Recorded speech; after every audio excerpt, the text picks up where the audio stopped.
Bagi reng. Bagi. Sami-sami. Ini foto putih.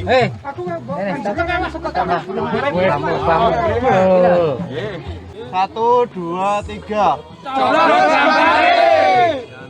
Protokol COVID harus tetap diberlakukan di sini karena apapun itu ini kan menjadi daya tarik dan destinasi tempat wisata maupun tempat kumpulnya anak-anak muda dari berbagai macam penjuru yang ada di Kecamatan Papar, maka perlu adanya protokol COVID yang diterapkan di Warung Sengon ini.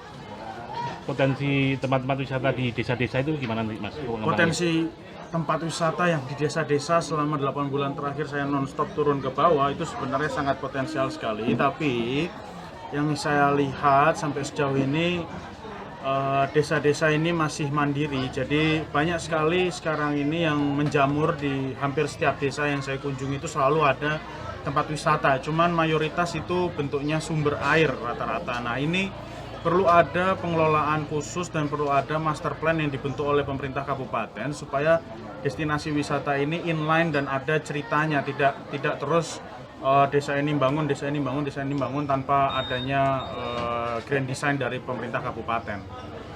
Kira-kira dukungan dari pemerintah terkait dengan pembangunan ini seperti apa, Mas? Ada pendanaan atau gimana ini? Pembangunan tempat wisata. Ya, untuk dukungan dari pemerintah tidak melulu harus langsung ke pembangunan tempat wisatanya. Harus dilihat dua aspek yang paling utama dalam sektor pariwisata. Yang pertama adalah aksesibilitas infrastruktur jalannya, penerangan jalannya.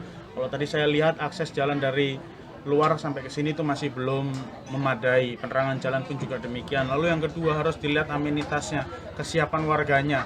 Kesiapan warga tadi pengelola Warung Sengon sudah melibatkan Karang Taruna setempat, jadi dalam artian sudah dilibatkan warganya, cuma perlu ada pembinaan khusus dari pemerintah kabupaten supaya warga itu tahu kira-kira kalau nanti Kabupaten Kediri punya bandara dan sektor pariwisata ini akan melejit bersaing dengan pertanian, maka apa yang harus mereka ini lakukan? Apakah membuka tempat wisata, ataukah membuka homestay, ataukah menjadi tour guide dan sebagainya. Ini perlu ada pembinaan dari pemerintah. Kalau dua hal tersebut sudah dipenuhi oleh pemerintah kabupaten, akses jalannya sudah bagus, warganya sudah diberikan pembinaan, maka yang terakhir adalah atraksi.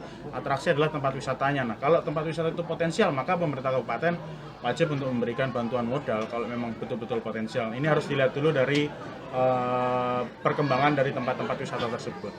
Gitu.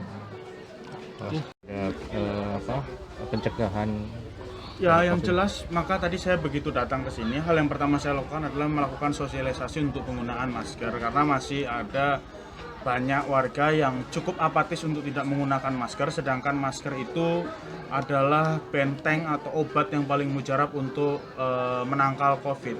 Per hari ini tidak bisa dipungkiri bahwa lonjakan kasus COVID-19 ini atau corona ini cukup meningkat di beberapa daerah, contohnya seperti Jakarta sekarang sedang mengalami wabah COVID di lonjakan kedua, dan saya harap Kabupaten Kediri tidak mengalami hal tersebut, maka perlu adanya sosialisasi ekstra baik dari pemerintah kabupaten maupun seluruh masyarakat untuk bagaimana cara mensosialisasikan menangkal COVID-19 dengan penggunaan masker, mencuci tangan, menjaga jarak dan sebagainya.